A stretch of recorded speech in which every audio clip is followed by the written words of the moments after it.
नमस्कार मित्रों।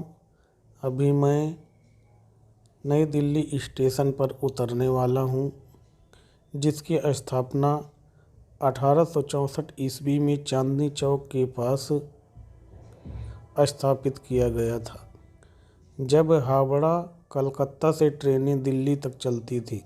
इसकी वर्तमान इमारत ब्रिटिश भारत सरकार ने पास के लाल किले के रंग की शैली में बनाई और 1903 में खोला गया।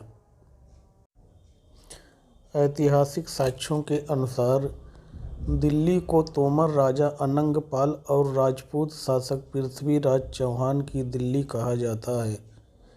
दिल्ली पृथ्वीराज चौहान की राजधानी थी, जिसका नाम पिथौरागढ़ था। इन्हीं के दरबारी कवि चंद्रवर दाई ने अपने साहित्य पृथ्वीराज रासों में तोमर राजा अनंगपाल को दिल्ली का संस्थापक कहा है। दिल्ली को भारतीय महाकाव्य महाभारत में प्राचीन इंद्रप्रस्थ की राजधानी के रूप में जाना जाता है। 19वीं शताब्दी के आरंभ तक दिल्ली में इंद्रप्रस्थ नामक गांव हुआ करता था। अभी भारतीय पुरातत्व सर्वेक्षण की देखरेख में कराए गए खुदाई में जो भित्ति चित्र मिले हैं, उनसे इसकी आयु ईसा से 1000 वर्ष पूर्व लगाया जा रहा है, जिसे महाभारत के समय से जोड़ा जाता है। लेकिन उस समय के जनसंख्या के कोई प्रमाण अभी तक नहीं मिले हैं। कुछ इतिहासकार इंद्रप्रस्थ को पुराने दुर्ग के आसपास मानते हैं।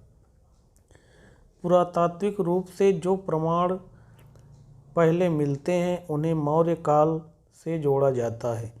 तब से निरंतर यहाँ जनसंख्या के होने का प्रमाण उपलब्ध है। 1966 में अशोक का एक शिलालेख दिल्ली में श्रीनिवासपुरी में पाया गया।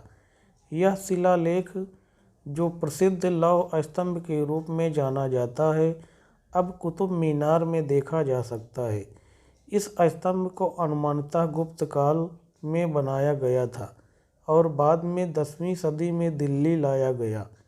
लौह स्तंभ यद्यपि मूलतः कुतुब परिसर का नहीं है, ऐसा प्रतीत होता है कि यह किसी अन्य स्थान से यहाँ लाया गया था। संभवतः तोमर राजा अनंगपाल द्वितीय इसे मध्य भारत के उदयगिरी नामक स्थान से लाए थे।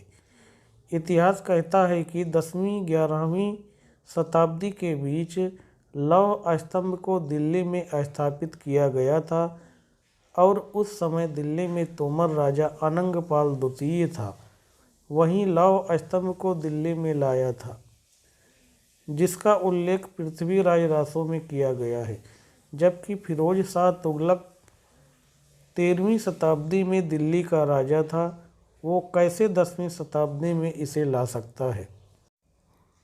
चंद्रवर दाई की रचना पृथ्वीराज रासों में तोमर वंश का राजा अनंगपाल को दिल्ली का संस्थापक बताया गया है। ऐसा माना जाता है कि उसने ही लाल कोट का निर्माण करवाया था और लौह स्तंभ दिल्ली लाया था। दिल्ली में तोमर वंश का शासनकाल 900 से 1200 ईस्वी तक माना जाता है। दिल्ली या दिल्लिका शब्द का प्रयोग सर्वप्रथम उदयपुर में प्राप्त शिलालेखों पर पाया गया, जिसका समय 1170 ईस्वी निर्धारित किया गया है। शायद 1316 ईस्वी तक यह हरियाणा की राजधानी बन चुकी थी। 1206 ईस्वी के बाद दिल्ली सल्तनत की राजधानी बनी, जिसमें खिलजी वंश, तुगलक वंश, सैयद वंश और लोधी वंश समेत कुछ अन्य वंशों ने शासन किया। दिल्ली भारत की राजधानी और एक केंद्र शासित प्रदेश है। इसमें नई दिल्ली भी सम्मिलित है, जो भारत की राजधानी है। दिल्ली राजधानी होने के नाते केंद्र सरकार की तीनों इकाइयों, कार्यपालिका, संसद और न्यायपालिका के मुख्यालय नई दिल्ली और दिल्ली में स्थापित हैं। 1483 वर्ग किलोमीटर में फैला दिल्ली जनसंख्या के तौर पर भारत का दूसरा सबसे बड़ा महानगर है। यहाँ की जनसंख्या लगभग 2,70,00,000 है। यहाँ बोली जाने वाली मुख्य भाषाएं हैं हिंदी, पंजाबी, उर्दू और अंग्रेजी हरियाणवी। भारत में दिल्ली का ऐतिहासिक महत्व है। इसके दक्षिण पश्चिम में अरावली पहाड़ियाँ और पूर्व में यमुना नदी है जिसके किनारे यह बसा है। यह प्राचीन समय में गंगा के मैदान से होकर जाने वाले वाणिज्य पथों के रास्ते में पड़ने वाला मुख्य पड़ाव था। यमुना नदी के किनारे स्थित इस नगर का गौरवशाली पौराणिक इतिहास है। यह भारत का अति प्राचीन नगर है। इसके इतिहास का प्रारंभ सिंधु घाटी सभ्यता से जुड़ा हुआ है। हरियाणा के आसपास के क्षेत्रों में हुई खुदाई से इस बात के प्रमाण मिले हैं कि महाभारत काल में इसका नाम इंद्रप्रस्थ था। मित्रों, आशा करता हूँ कि ये वीडियो आपको पसंद आएगा।